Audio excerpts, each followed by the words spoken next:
good morning mga idol! Nandito kami ngayon sa Albatin, dito sa Abu Dhabi City mga idol.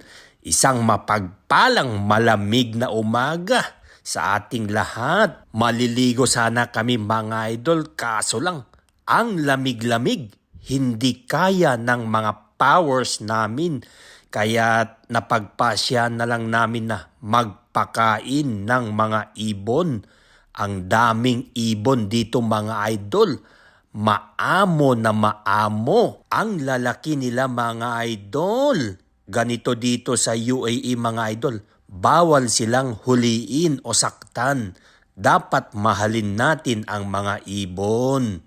Kitang-kita nyo mga idol. Lumalapit talaga sila sa mga tao. Kaya ang saya-saya naming nagpapakain ng ibon mga idol. Hindi ko alam mga idol kung anong klaseng ibon ng mga ito. Ang lalaki nila.